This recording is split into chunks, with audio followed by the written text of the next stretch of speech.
let me introduce you to Laura Hill Simeon, right here, and her granddaughter Lola, who's in the picture with her, and her other granddaughter Nala, who's also in the picture with her.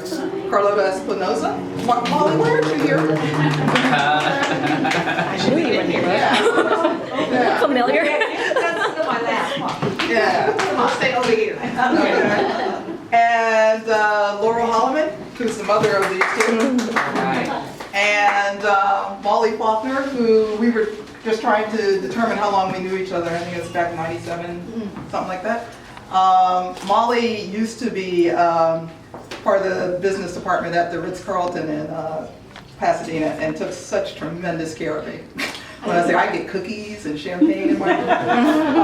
But she's now a real estate professional and doing a booming business, so if you need a great foreclosure, this is your girl. All right. And our hostess, Yay! with all the hostess today, you know, my friend Cynthia St. James, and I just can't even get over this room. I mean, I could just sleep in here. I'm in awe. Yeah, we're all in awe. So, I should have a sleepover by rain today. yeah.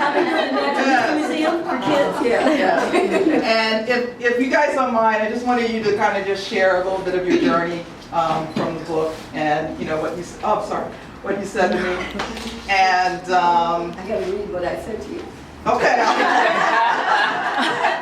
Might be a few people who need to read. There's one for you. Okay.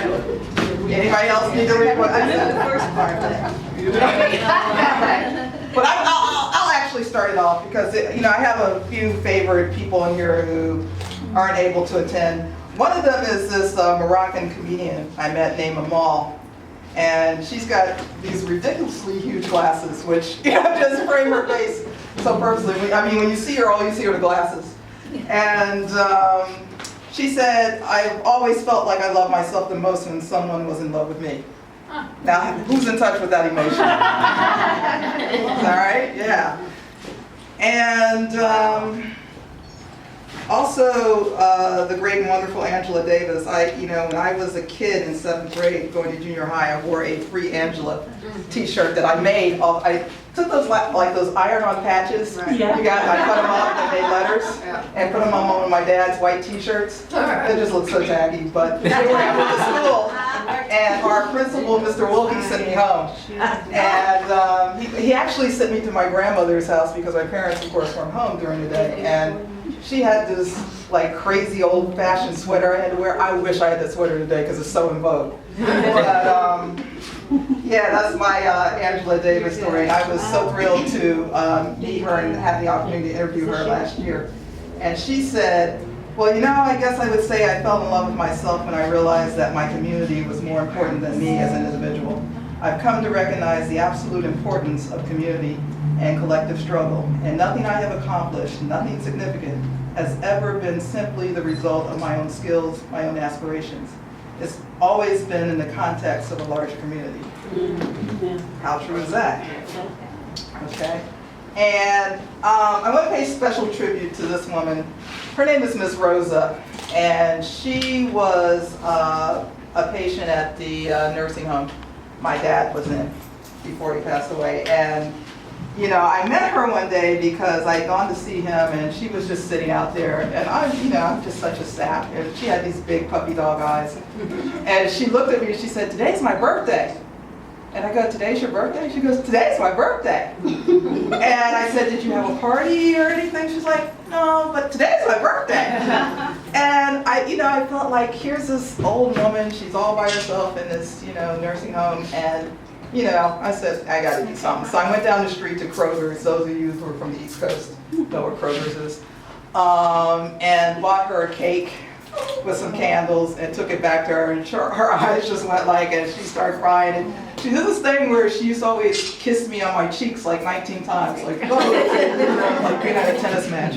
And, she was so touched. And I went to see her the next week and thought, she should really be in the book. Now, you had to catch her because she was suffering from Alzheimer's, so you had to catch her during some lucid moments. I happened to catch her on one, and she said, she told me she grew up in Nazi Germany. And I was really curious to how you know, how that affects one later in life. And she said, I just thought it was so stupid, the hatred.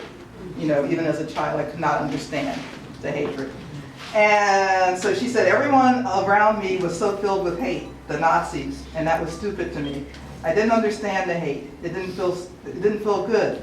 So even though people hated me for no reason, I learned early on to love myself. It was the only way to make it through all the insanity. Okay?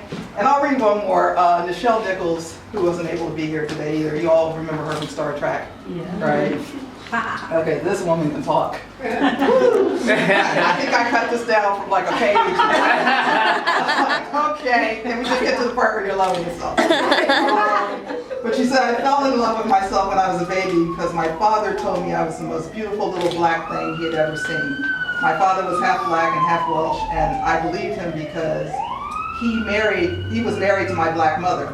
I believed him because I never had any reason not to believe him, because he never lied to me. How many of us feel that way about our dads? You know, yeah. Daddy, yeah. Daddy always had your back, so. And let me just see one more. I think I'll do Sachin Littlefeather. She was, if you guys, you know, go back in time, back in 1982 when the late great Marlon Brando refused his Oscar. This was the Indian woman he sent up to the stage. Okay. And Sachin is now like a comedian or something. I think she does mostly casinos and stuff like that.